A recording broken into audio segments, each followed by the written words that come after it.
कधी तुम्ही विचार केला आहे का की तारे, ग्रह आणि नक्षत्र खरंच आपल्या आयुष्यावर परिणाम करतात का? कदाचित विश्वात दडलेलं एखादं प्राचीन रहस्य आपली दिशा, आपलं नशीब आणि आपलं चेतन जग ठरवत असतं. आज आपण त्या रहस्याचा शोध घेणार आहोत. हिंदू ज्योतिषशास्त्रातील कॉस्मिक कनेक्शन्स. मी आहे नवल शिंदे आणि तुम्हाला घेऊन जात आहे एका अशा प्रवासात जिथे विज्ञान, ऊर्जा आणि अध्यात्म एकत्र येऊन विश्वाचा गूढ अर्थ उलगडतात. नमस्कार. आज आपण एका खास विषयावर बोलणार आहोत. नमस्कार. विषय आहे नवल शिंदे यांनी लिहिलेला एक लेख, हिंदू ज्योतिषशास्त्रातील कॉस्मिक कनेक्शन्स, विश्वाशी तुमचा ऊर्जामय संबंध. हो. यात काही खूप मूलभूत प्रश्न विचारले आहेत जे आपल्याला विचार करायला लावतात. आपलं भविष्य, आपलं नशीब खरंच त्या आकाशातल्या ताऱ्यांशी जोडलेलं आहे का? आणि त्याही पुढे जाऊन हिंदू ज्योतिषशास्त्रासारखं प्राचीन ज्ञान आपल्याला खरंच काही दिशा देऊ शकतं का? जीवनातली रहस्य उलगडू शकतं का? अगदी.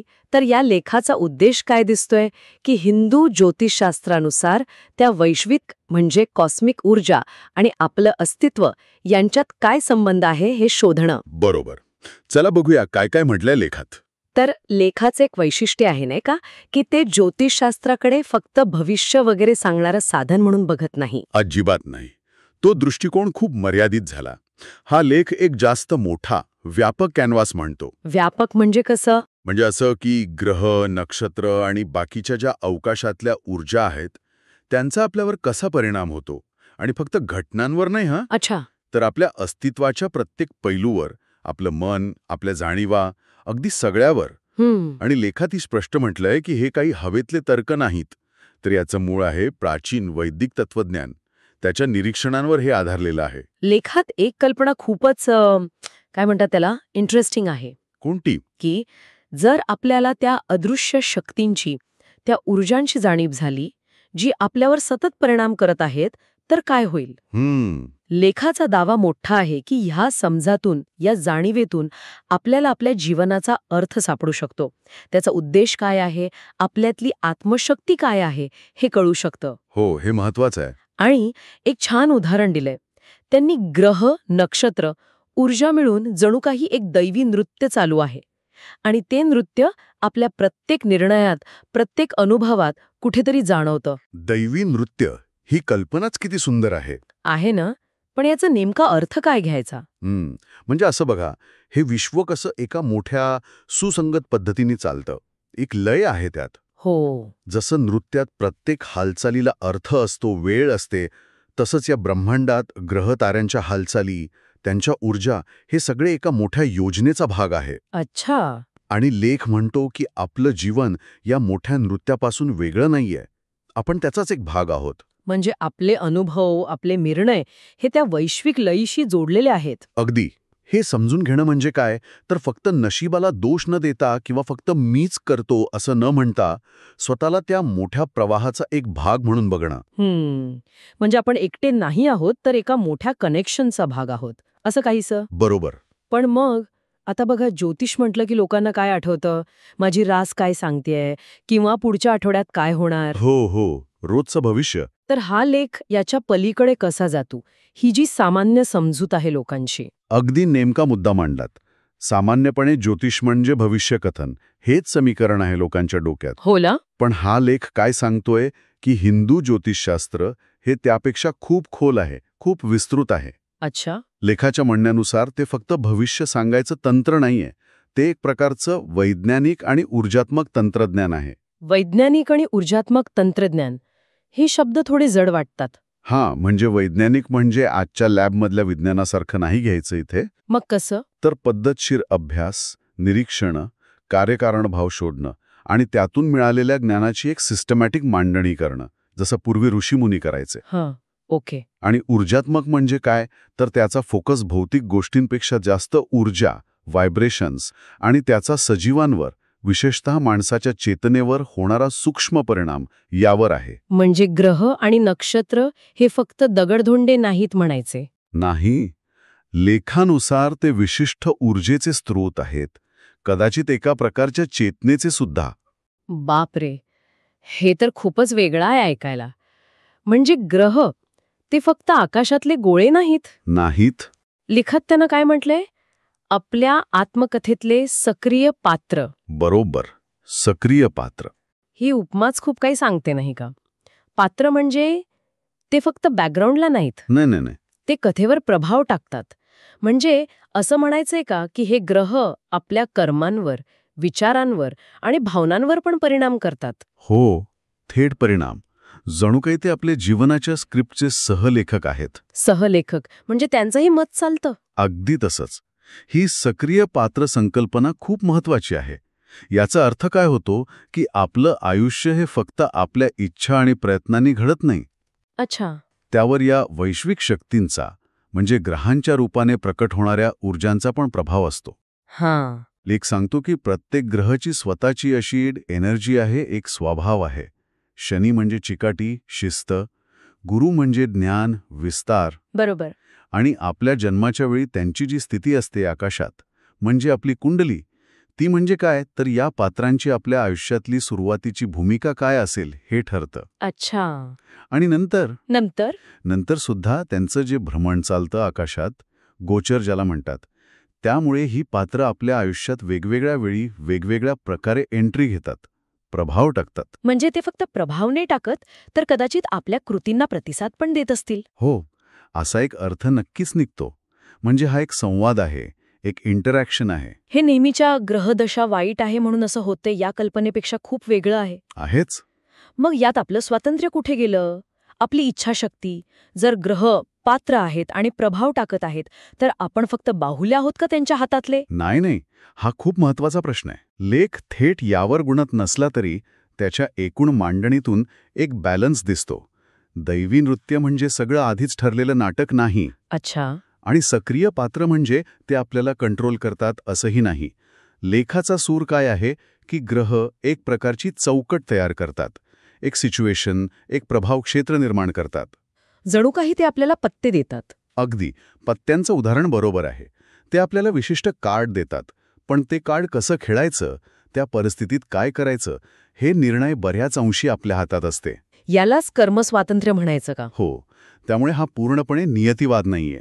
लेख असं सुचवतो की ज्योतिष आपल्याला त्या प्रभावक्षेत्रांची, त्या कार्ड्सची माहिती देऊ शकतं. कशासाठी? जेणेकरून आपण जास्त सजगपणे खेळू शकू, जास्त जाणीवपूर्वक निर्णय घेऊ शकू. हे स्पष्टीकरण महत्वाचं आहे, कारण ज्योतिषावर टीका होते की ते लोकांना निष्क्रिय बनवतं. बरोबर.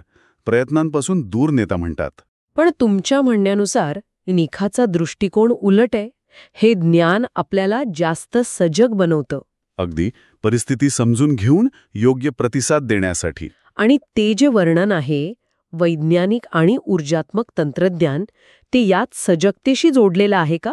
हो, नक्कीच. तंत्रज्ञान म्हणजे ज्ञानाचा प्रॅक्टिकल उपयोग. लेखानुसार हिंदू ज्योतिष हे फक्त थिअरी नाहीये. ते एक साधन आहे ज्याचा वापर करून आपण स्वतःला आणि आपल्या भोवतालच्या एनर्जी फील्डला समजू शकतो. वैज्ञानिक कसं? कारण त्यात निरीक्षणं आहेत, गणितं आहेत, ग्रहांच्या स्थितीची आणि त्यातून काढलेले निष्कर्ष तपासता येतात ज्योतिषशास्त्राच्या फ्रेमवर्कमध्ये. आणि ऊर्जात्मक? कारण त्याचा संबंध भौतिक घटनांपेक्षा जास्त त्यामागच्या सूक्ष्म ऊर्जांशी आहे. ग्रह, त्यांच्या ऊर्जा यांचा पृथ्वीवर, माणसाच्या मनावर आणि स्थूल घटनांवर पण परिणाम होतो असं लेख म्हणतो. आणि हे समजून घेणं, त्यानुसार आपलं वागणं, विचार बदलणं, हेच त्या तंत्रज्ञानाचं उद्दिष्ट आहे. हो, असं लेखातून सूचित होतं. हे कदाचित आधुनिक विज्ञानापेक्षा वेगळं असेल, पण त्याची स्वतःची एक सिस्टम आहे, एक लॉजिक आहे, असं लेख मांडतो. बरं, पण हे सगळं समजून घेतल्यानंतर किंवा हे तंत्रज्ञान वापरल्यानंतर फायनली काय मिळतं? लेखाच्या सुरुवातीला म्हटलं होतं, जीवनाचा अर्थ, उद्देश आणि आत्मशक्ती शोधणं. ते कसं साधायचं या ज्ञानामुळे? लेखाचा मुख्य जोर याच गोष्टीवर आहे. ज्योतिष हे फक्त काय घडेल हे सांगत नाही, तर ते का घडतंय, त्याचा आपल्यासाठी काय अर्थ आहे, त्याच्यामागे कोणते मोठे कॉस्मिक प्रवाह आहेत. आणि त्यातून आपण काय शिकू शकतो? अगदी. हे मार्गदर्शन देणारं शास्त्र आहे, असा दृष्टिकोन आहे लेखाचा. जेव्हा आपण ग्रहांना सक्रिय पात्र म्हणून बघतो, तेव्हा आयुष्यातल्या चॅलेंजेस किंवा संधी यांना आपण फक्त योगायोग किंवा नशीब मानत नाही. मग काय मानतो? लेख सुचवतो की त्या घटना म्हणजे त्या वैश्विक पात्रांशी आपली होणारी आंतरक्रिया आहे, देवाणघेवाण आहे. या नजरेतून पाहिलं की आपल्याला आपल्या स्वतःच्या प्रतिक्रिया, भावना, क्षमता, मर्यादा या सगळ्याची जास्त स्पष्ट कल्पना येते. उदाहरणार्थ, समजा एखादा ग्रह तुम्हाला वारंवार एका विशिष्ट प्रकारच्या परिस्थितीत आणत असेल, तर ज्योतिषीय विश्लेषण आपल्याला सांगू शकतं की यामागे कोणती एनर्जी आहे आणि त्याला फेस करण्यासाठी कोणती आतली शक्ती वापरायची. अच्छा, हीच आत्मशक्तीची ओळख. बरोबर. म्हणजे स्वतःचा स्वभाव, आपल्या नैसर्गिक प्रवृत्ती, आपल्या समोर येणारी आव्हानं किंवा संधी याची जाणीव होणं आणि त्यातून एक बॅलेन्स्ड आणि अर्थपूर्ण आयुष्य जगण्याचा मार्ग शोधणं. परफेक्ट. हे भविष्य कथनाच्या खूप पलीकडचं ध्येय आहे. खरंच. आणि इथेच लेखाचा गाभा आहे. तो आपल्याला फक्त फ्युचरचा मॅप नाही देत, तर तो आपल्याला आपल्या आतला आणि बाहेरच्या विश्वाचा मॅप एकत्र कसा वाचायचा हे शिकवतोय.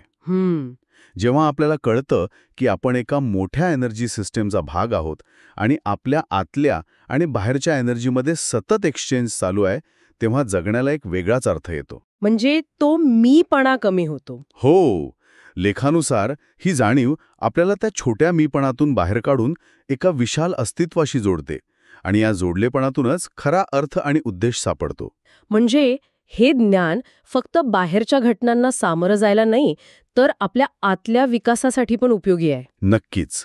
आपल्या चेतनेच्या उत्क्रांतीसाठी. तर आपण जर नवल शिंदे यांच्या या लेखातल्या मुख्य कल्पना एकत्र मांडायचा प्रयत्न केला, करूया. तर काही गोष्टी स्पष्ट होतात. एक म्हणजे आपलं वैयक्तिक आयुष्य आणि हे ब्रह्मांड यातल्या ऊर्जा एकमेकांशी जोडलेले आहेत. आपण वेगळे नाही. बरोबर.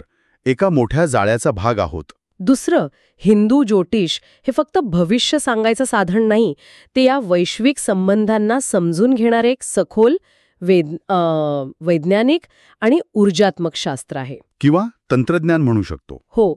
तिसरं, ग्रह हे फक्त आकाशातले गोळे नाहीत, तर ते आपल्या जीवनकथेतले सक्रिय पात्र आहेत, प्रभाव टाकणारे घटक आहेत. अगदी. या सगळ्या जाणीवेतून, या ज्ञानामुळे आपल्याला स्वतःला अधिक खोलवर ओळखता येतं, जीवनाचा अर्थ, उद्देश शोधता येतो आणि आतली शक्ती जागृत करता येते. हो.